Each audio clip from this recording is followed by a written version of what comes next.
जय श्री राम जी। आप सभी को आपके अपने यूट्यूब चैनल धार्मिक भजन कीर्तन बरवाला में आप सभी का स्वागत है। जैसा कि आप सभी को पता है कि आज शुक्रवार है, तो शुक्रवार के दिन माँ संतोषी माता का व्रत किया जाता है। तो आज की इस वीडियो में हम संतोषी माता के व्रत कथा की विधि और व्रत की कथा सुनेंगे और आरती करेंगे। तो वीडियो के एंड तक जरूर बने रहें ताकि आप सभी को व्रत की विधि, कथा और आरती सभी को ध्यानपूर्वक सुनने को मिले। तो ध्यान से सुने।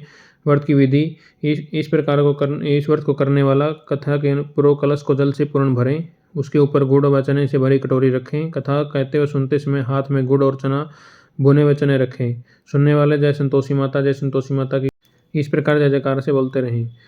कथा समाप्त होने पर हाथ का गुड़ तथा चना गौ माता को खिलाएं। कलश में रखा हुआ गुड़ व चना सबको प्रसाद के रूप में बांट दें। इस कथा समाप्त होने तथा आरती के बाद कलश के जल को घर में सब जगह पर छिड़कें। बचा हुआ जल तुलसी की क्यारी में डाल दें। माता भावना की भूखी है तो कम ज़्यादा का कोई विचार नहीं, अतएव कि जितना भी बन पड़े प्रसाद अर्पण कर श्रद्धा और प्रेम से प्रसन्न मन को व्रत करना चाहिए। व्रत के उद्यापन में 2.5 सेर खाजा, चने का साग, मोयनार पुड़ी, खीर, नैवेद्य, घी का दीपक जला संतोषी माता की जय जयकार बोल नारियल फोड़ें। इस प्रकार इस दिन घर में कोई भी खटाई न खाए, न दूसरों को खटाई खाने दें। इस दिन 8 लड़कों को भोजन कराएं। देवर जेठ घर के ही लड़के हों तो दूसरों को बुलाना नहीं। अगर कुटुंब के न मिले तो ब्राह्मणों को के रिश्तेदारों के या पड़ोसियों के लड़के बुलाएं। उन्हें खटाई की कोई वस्तु न दें और तथा भोजन करा यथाशक्ति दक्षिणा दें। तो इसी विधि से व्रत कब करना चाहिए। आइए संतोषी माता के व्रत की कथा सुनते हैं। एक समय की बात है कि एक नगर में काश्यप ब्राह्मण और वैश्य जाति के तीनों लड़कों की परस्पर गहरी मित्रता थी। उन तीनों का विवाह हो गया था। ब्राह्मण और काश्यप के लड़कों का गोना भी हो गया था, परंतु वैश्य के लड़के का गोना नहीं हुआ था। एक दिन काश्यप के लड़के ने कहा कि हे मित्र, तुम मुकलावा करके अपनी स्त्री को घर क्यों नहीं लाते। स्त्री के बिना घर कैसा बुरा लगता है। यह बात वैश्य के लड़के को जच गई। वह कहने लगा कि अब मैं अभी जाकर मुकलावा लेकर आता हूँ। ब्राह्मण के लड़के ने कहा, अभी मत जाओ क्योंकि शुक्र अस्त हो रहा है, जब उदय हो जाए तब जाकर ले आना। परंतु वैश्य के लड़के को ऐसी जिद हो गई कि किसी भी प्रकार से नहीं माना। जब उसके घर वालों ने सुना तो उन्होंने भी बहुत समझाया, परंतु वह किसी प्रकार से नहीं माना और अपनी ससुराल चला गया। उसको वहाँ आए देखकर ससुराल वाले भी चकराए। जमाता का सत्कार करने के बाद उन्होंने पूछा कि आपका कैसे आना हुआ। वैश्य पुत्र कहने लगा कि मैं पत्नी को विदा कराने के लिए आया हूँ। ससुराल वालों ने भी उसे बहुत समझाया कि इस दिन शुक्र अस्त है, उदय होने पर ले जाना, परंतु उसने एक न सुनी और अपनी पत्नी को ले जाने का आग्रह करता रहा। जब वह किसी प्रकार न माना तो उन्होंने लाचार होकर अपनी पुत्री को विदा कर दिया। वैश्य पुत्र पत्नी को एक रथ में बैठाकर अपने घर की ओर चल पड़ा। थोड़ी दूर जाने के बाद मार्ग में उसके रथ का पहिया टूटकर गिर गया और बैल का पैर भी टूट गया। उसकी पत्नी भी गिर पड़ी और घायल हो गई। जब आगे चले तो रास्ते में डाकू मिले। उसके पास जो धन, वस्त्र और आभूषण थे वह सब उन्होंने छीन लिया। इस प्रकार अनेक कष्टों का सामना कर जब पति पत्नी अपने घर पहुंचे तो आते ही वैश्य के लड़के को सर्प ने काट लिया। वह मूर्छित होकर गिर पड़ा।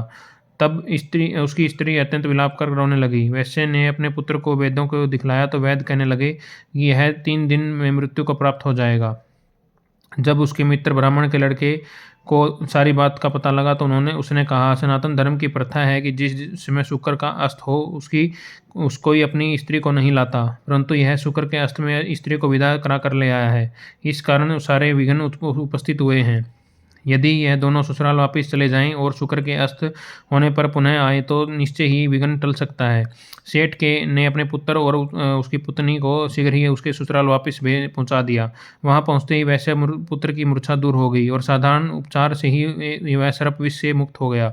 अपने दामाद को स्वस्थ देखकर ससुराल वाले अत्यंत प्रसन्न हुए। वैश्य पुत्र अपने ससुराल में ही स्वास्थ्य लाभ करता रहा और जब शुक्र का उदय हुआ तब हर्षपूर्वक उसकी ससुराल वालों ने उसको अपनी पुत्री सहित विदा किया। उसके पश्चात पति पत्नी दोनों घर आकर आनंद से रहने लगे। इस व्रत के करने से अनेक विघ्न दूर हो जाते हैं और सबके मनोरथ पूर्ण होते हैं। बोली संतोषी माता की जय। संतोषी माता व्रत कथा यही समाप्त होती है। आइए संतोषी माता की आरती करते हैं। जय संतोषी माता मैया, जय संतोषी माता, अपने सेवक जन को सुख संपत्ति दाता। ओम जय संतोषी माता। सुनरी चीर सुनहरी माँ धारण कीन्हो मिया माँ धारण कीन्हो।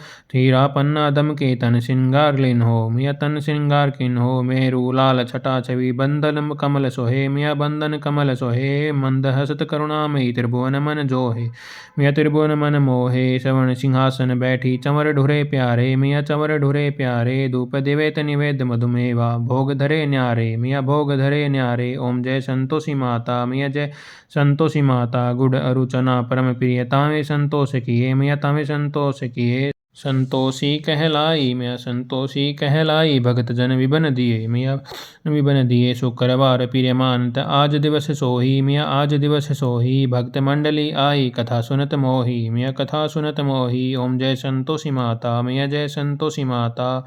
मंदिर जगमग ज्योति मंगल ध्वनि छाई मिया मंगल ध्वनि छाई। विनय करे हम बालक चरणन सिर नाई मिया चरणन सिर नाई। भक्ति भाव में पूजा अंगीकृत कीजे मिया अंगीकृत कीजे। जो मन बसे हमारे इच्छा फल दीजे मिया इच्छा फल दीजे। ओम जय संतोषी माता मिया जय संतोषी माता।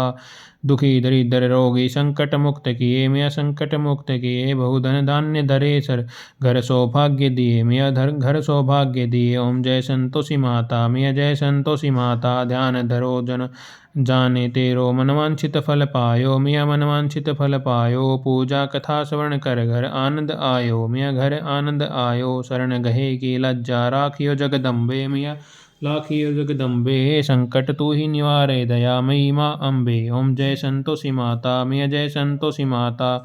माँ संतोषी की आरती जो कोई नर गावे मिया प्रेम सहित गावे। रिद्धि सिद्धि सुख संपत्ति जी भर के पावे मिया जी भर के पावे। ओम जय संतोषी माता मिया जय संतोषी माँ। बोली संतोषी माता की जय हो। शुक्रवार की व्रत कथा और संतोषी माता की आरती यहीं पर समाप्त होती है। आप सभी को कथा कैसी लगी कमेंट करके ज़रूर बताएं और ऐसी ही धार्मिक कथाएं और भजन कीर्तन सुनने के लिए हमारे यूट्यूब चैनल धार्मिक भजन कीर्तन बरवाला को लाइक करें, सब्सक्राइब करें और आगे शेयर करें। धन्यवाद। माँ संतोषी सभी पर अपनी कृपा बनाए रखें और सभी का कल्याण करें। बोले संतोषी माता की जय।